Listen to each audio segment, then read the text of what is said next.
Ladies and gentlemen, we would like now to call on Tan Sri Datuk Seri Panglima Bernard Dompok, Sabah, from Sabah, our 11 Chief Ministers of Sabah. Tan Sri, please.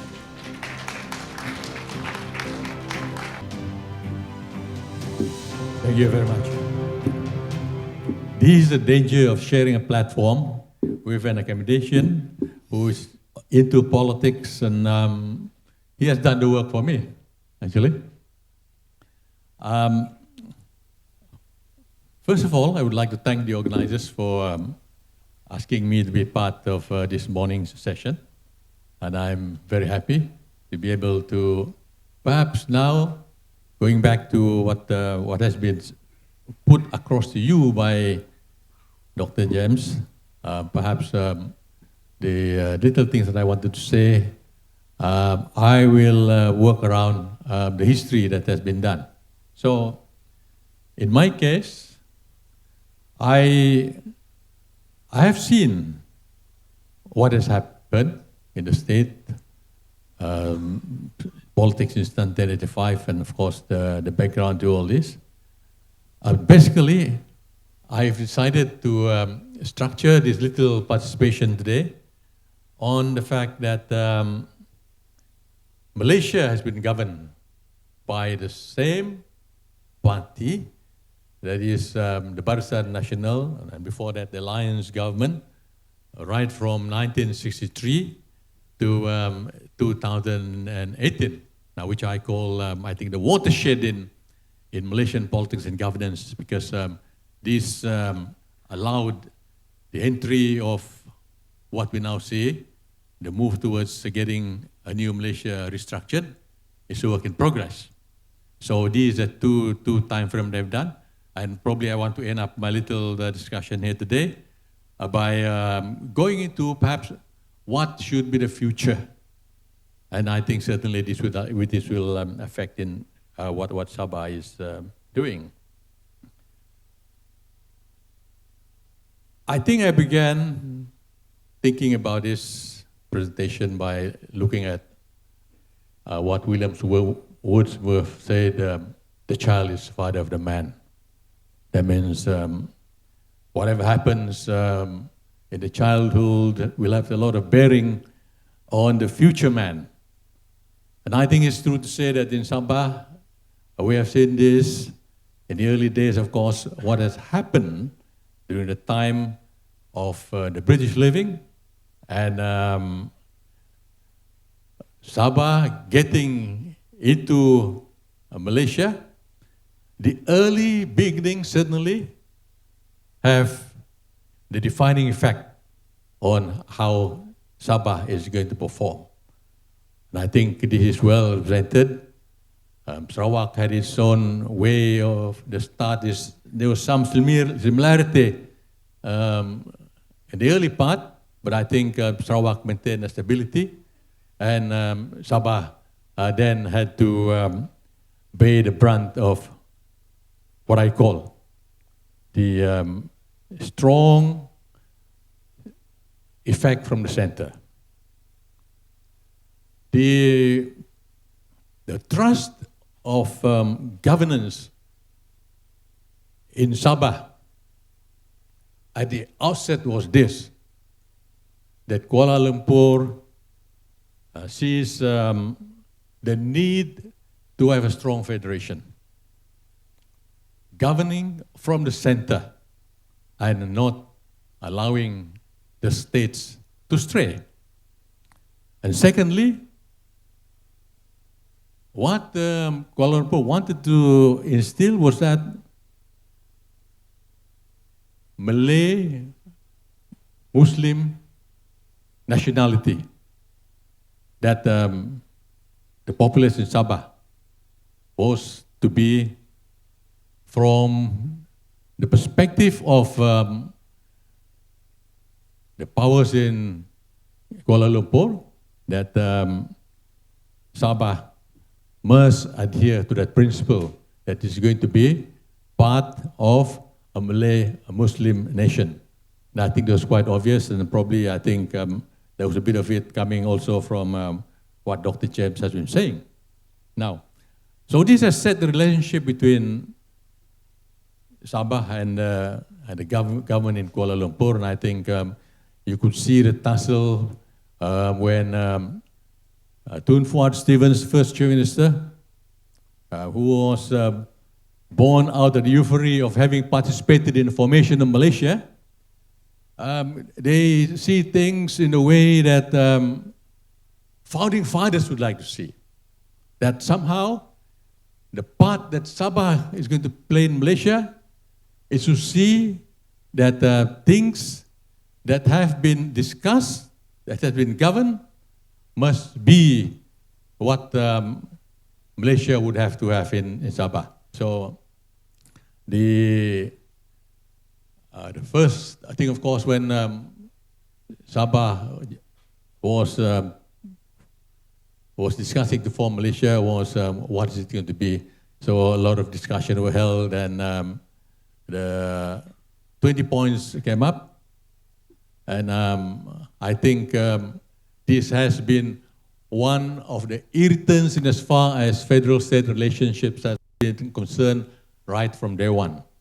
That the governance that was started by Tun Fuad Stevens wanted to see the implementation of 20 points. And this was resisted by Kuala Lumpur because Tun Fuad Stevens wanted to see the faster Borneoization of the state. But Kuala Lumpur did not take kindly to this idea. And secondly, Tun Fuad Stevens wanted to see what was provided in all this. Yeah, you can see a lot of these 20 points that are on the board there, language issue, education, and all. So Kuala Lumpur wanted to see that you cannot allow this type of development almost going into self-rule, a government, a state, a country within a country. And therefore, I think that is why they were looking for people who are in tune with what they felt. So that was when Tun Mustafa came in, and I think he has done very well in trying to see that his policies were in tune with what Kuala Lumpur wanted. He had, during the term of his tenancy or Chief Minister's post, managed to see amendments to the state's constitution in which Islam become an official religion in Sabah. The position of Malay as a national language was entrenched. And there was a lot of, I can say, a lot of conversions to Islam during his time. And I think that the idea was set that it is going to be in conformity what Kuala Lumpur saw as the part of the things that they wanted to see in Sabah. So obviously this has brought a lot of political tension in the state with Tun Fuad and his party. And because of this, Kuala Lumpur then worked towards trying to stabilize the situation and remove Stevens and his party away from the equation. So that is what it is. There's been a quite difference in Sarawak. When I was appointed ambassador to the Holy See at the Vatican City, I paid a courtesy call to the Chief Minister, yeah, and the first thing he said to me when I got in was, Pope, there is no official religion in Sarawak.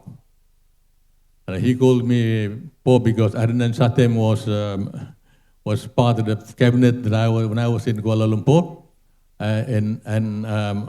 Of course, they were joking in the cabinet that I was going to be a Pope. So I said, that's very good. And so that shows the similarity that we have. And that's what I was saying earlier on, a child is a father of a man. What happened in the early part of your upbringing has a lot of repercussions in your life as an adult. And I think this is what has happened in Sabah and compared to Sarawak. So this is part of it. Now, after the government that was in place when Tun Fuad and Tun Stevens were very much active in politics, there came to be a period of, first of all, we had, as Dr. James has shown out, a list of stages of political development in Sabah. But all the succeeding governments had to contend with these two factors that Kuala Lumpur sees that it must have a strong center, and that definitely the place of Islam and the Malay aspirations has to be in the forefront of policies. And I think it has caused a lot of tensions. Certainly during the time of the PBS era, I was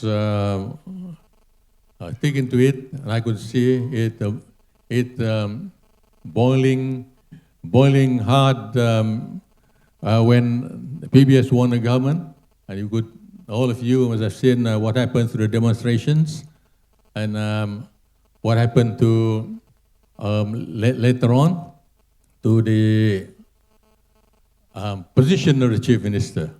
So all these things have happened in a period in which the nation is undergoing, trying to figure out what would be the best way of governing the country. But definitely the policies are effective, and this has caused a lot of problem. Now, I think what happened in 2018 was the watershed of all this.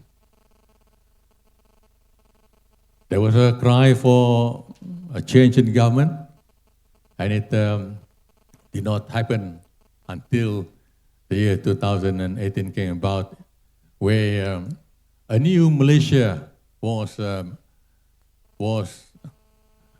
proclaimed when the government, when the opposition won the government.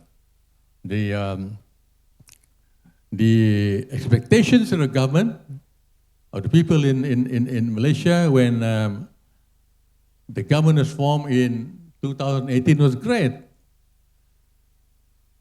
There was an euphoria, and I was watching the development as ambassador in Rome, and I could feel the euphoria in the country, euphoria in the communities there, that there is going to be a change in Malaysia, and that we are going to chart a new course, a new Malaysia for all of us to enjoy in the country. But it did not happen that way, and I would like to say today that I think the new Malaysia is a work in progress. The new Malaysia will always be, to my mind, the watershed history. If you look at what has happened in the administration of the prime ministers of the day, every prime minister would have his own vision. He started with Vision 2020 with Tun Mahathir. Then you you had Islam Mahdari with Pala, then you have One Malaysia with Najib, then after Najib, you then had the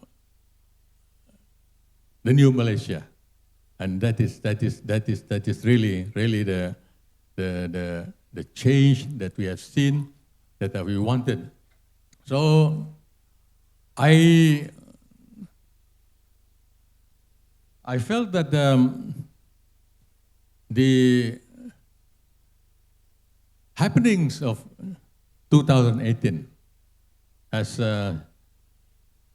shown that it can be done, and for us to try and see that this must be this new model Malaysia will come about only if the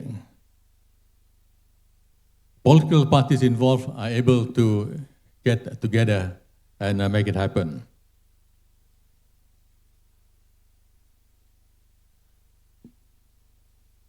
The 2018 victory by the opposition has made a very important impact on how the politics in East Malaysia is going to happen. This is a time that Sabah and Sarawak have been able to come and see how the promise of nationhood will bring the fruits of what the forefathers have intended. So MA 63 is now embedded in the Constitution. It is still a work in progress. A lot of things are happening. A lot of promises have been made. And I think even lawsuits have been brought up by members of the Assembly, members of Parliament, and there has been a withdrawal by lawmakers of the suit, and it's very much criticized. But I think it is something for them to ponder about, because what has happened, of course, is that some of the members of Parliament are also in the federal cabinet, and they are privy to what is being discussed in cabinet and in the committees that were asked to look into the implementation of MA 63. They are privy to the discussions, and therefore they may not be able to participate. But what is clear is this: it is testing the sincerity of the government of the day, especially the Prime Minister, whether he is serious to implement MA 63, and it is also testing the commitments of the lawmakers who has brought this to court. And this will be the telling point in the years to come. A lot of things have happened. Sabah has gone through turbulence in politics. Illegal immigrants become Malaysian citizens in Sabah. The demography has changed.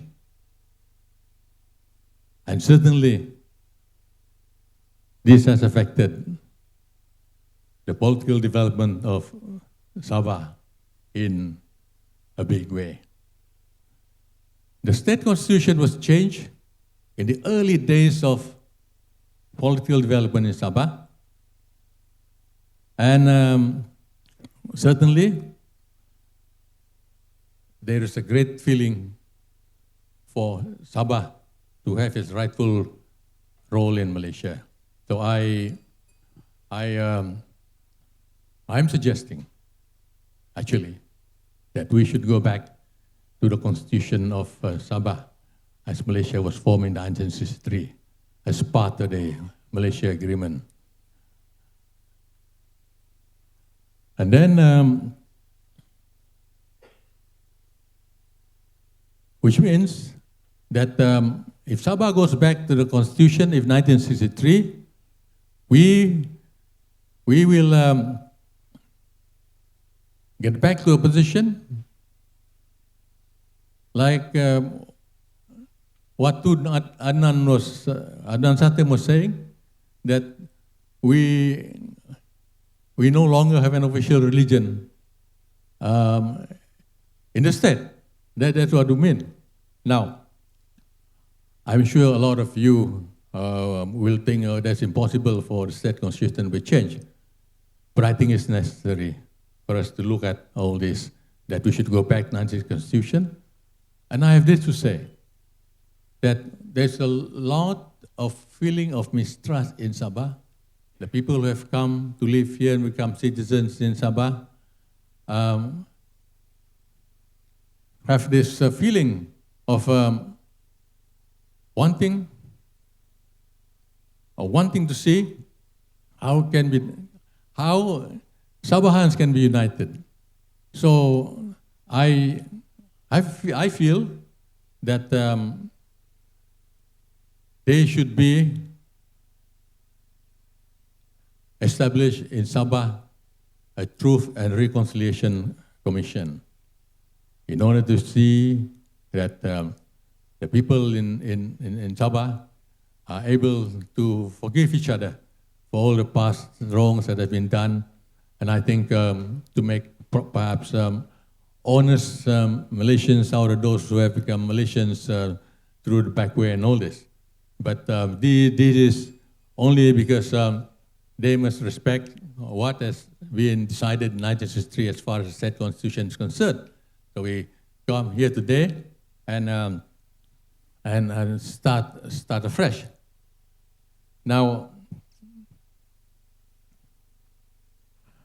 I had conversations with a lot of people over the years, and even recently, and even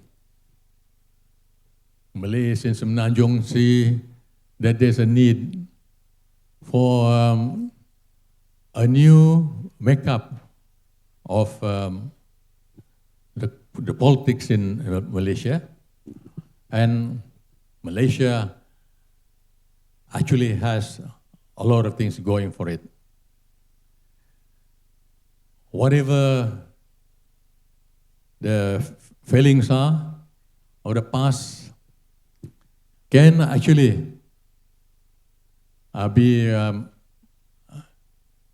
redone in order that we in Malaysia can see a new Malaysia coming on the horizon. Just to illustrate to you the problem, the possibilities, I was in Rome as ambassador of Malaysia, and I've seen how people perform. I was very impressed with what happened when the Indonesians came to Rome, and the first thing that they will be able to say when they have a gathering like this is they start with Pancasila. That the Pancasila is the guiding principles of the nation, and it is actually the preamble of the Constitution of Indonesia.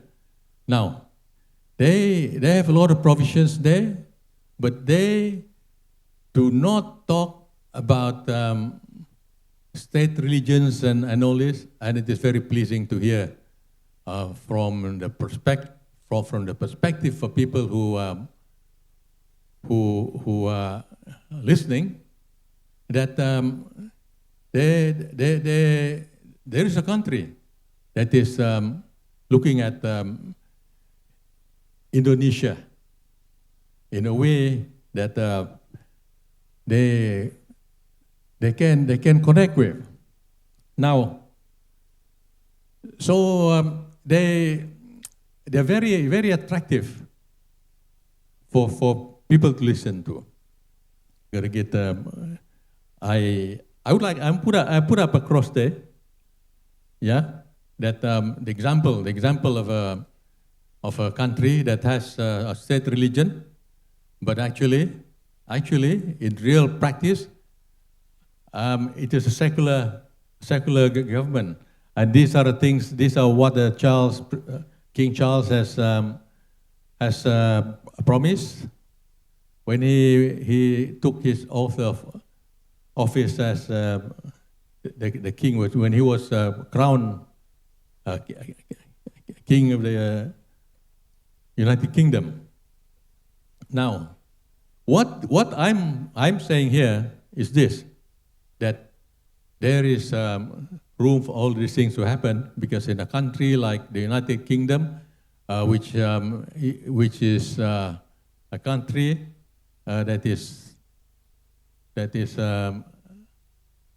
supposedly a Protestant country, they can produce a Hindu as a prime minister. The first minister of Scotland is a Muslim who took his oath of office in Urdu, and we get Sadiq Khan as mayor of London. I felt that I wanted to point it out, and it's and here in Malaysia, I think I love the day when the time when you see movies on P. Ramlee movies. You don't feel anything about whether you're Malay, whether you're Chinese, Indian, and all this, because obviously P. Ramlee is a Malay, but you don't feel a difference. I could watch it and see that this is one of the things that my folks in a kampong would be. So I hope that this is one of the things that we can that in the country. So that would be how I want to end this. Ladies and gentlemen, first of all, and secondly, I should have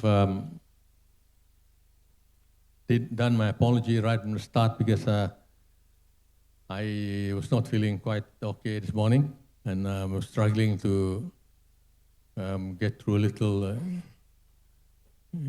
getting see a doctor there. We'll be consulting him later, and I felt that I'm a bit under the weather since last night, but I thought I wanted to be here. So there are certain things that I feel were not going right. Thank you very much.